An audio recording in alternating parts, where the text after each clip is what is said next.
Okay, so we're going to look at zip files today. Zip files are really helpful because they can allow us to add compression to a folder or to a file and make it smaller and easier to send, or they can group files in a wrapper. Now, Windows 10 actually comes with its own zip organizer and archive, which is what you kind of call a zip folder when it's got a load of files in it. It's an archive. So you can actually do this natively within Windows 10 without any additional software installation. So I have a folder here for the default pictures. It opens up. It's got 9 items in it. It's great. It's all good. It is. We can have a look and see. It's how big is it? So it's 3.2 megs. It's not huge. It's not massive. I could send it in an email or in a file transfer, but I have to choose each individual picture because it's not within a wrapper. It's 10 individual files inside a folder.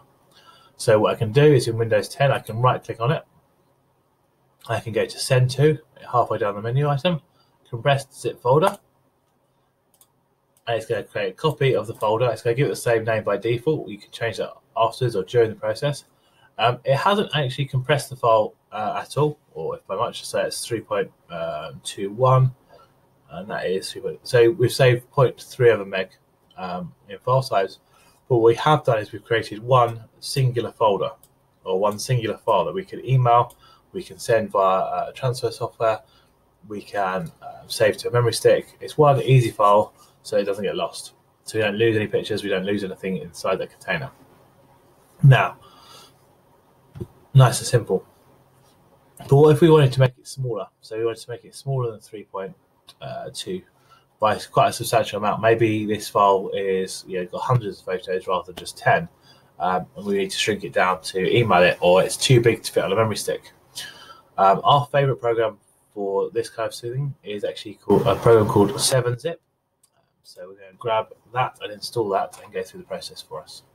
So 7-Zip's website is 7-zip.org. If you can't find it that way, you can just Google 7-Zip and you'll be able to find it here. So 7zip.org. So once we're on their website, you'll be greeted with 2 downloads for Windows. The top one is their stable release version.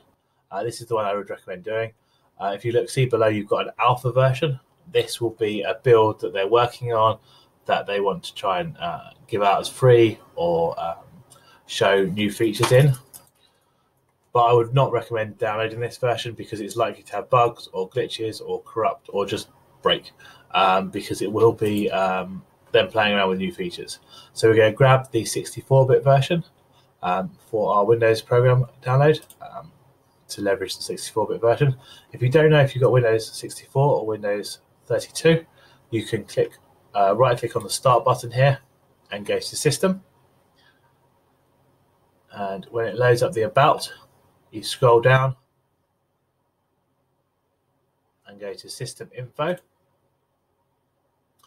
And under System Info, I'll tell you the system type here as 64-bit operating system with a 64-bit processor. So it knows which one you're going to use. If you try and download the 64-bit one, which is always our preference because it uses a greater amount of memory and is a little bit faster, if you try and run the installation on a 32-bit, it will error out and tell you that you don't have that. So that's an easy way to find out. It's a really small file, so it's just run already. I'm going to click it to install it. Windows is going to alert us that we're trying to install something, so we're going to go yes. It's going to ask us where we want to put it. The default folder is fine. And that's it. 7-Zip is now installed. Now, what it then gives you is it gives you the same options under the right-click folder. So we're going to click right-click. And if you notice here, we now have a 7-Zip option that we didn't have before. Now, we've got lots of different options here. Some of these ones are quick links, if you like, so they do a one-shot and go for it.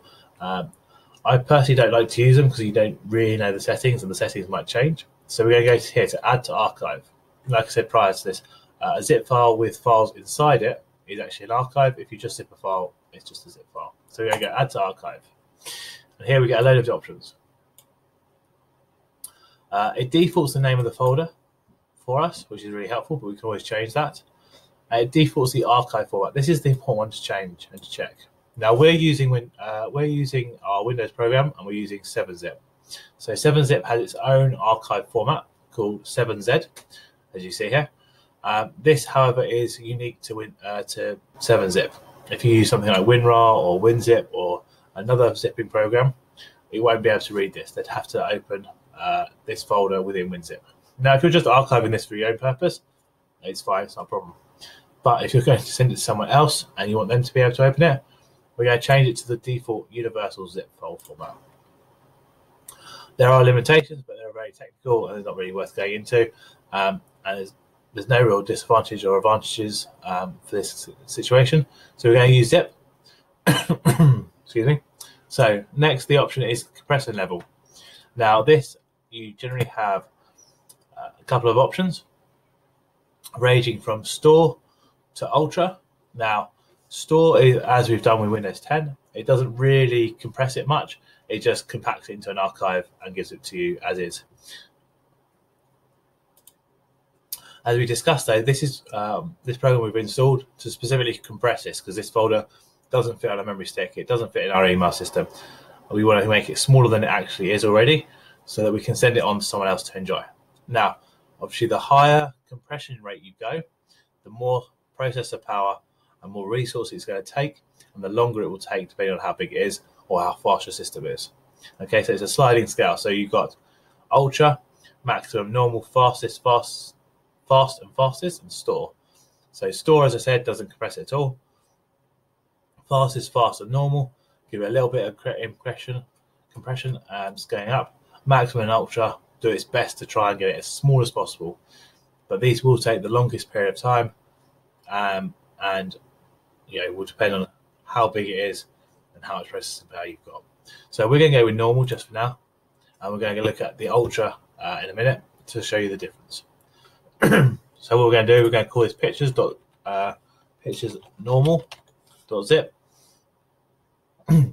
Now this is an interesting one, number of CPU threads. So this virtual machine has 2 CPU threads, 2 brains if you like, and we're going to allow 7-zip to use both of them. Now this option is dynamic, and it will pick up how many threads you've got on your machine and how many threads you want to use. Obviously, if this is the only thing you're going to be doing right now with your computer for the next 5-10 minutes, or if it's a large file and you want to maximize the performance, choose the maximum number of threads. It will hurt your performance in doing other tasks, but you can still do those other tasks.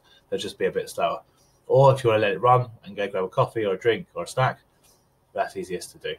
So we've set our archive up. We're going to use zip. We're going to compress it normally. We're going to use the full CPU or brain power that we can, and we're going to click on OK. Once that's done, now it's very quick because it's quite a small folder, but we're already ready to go.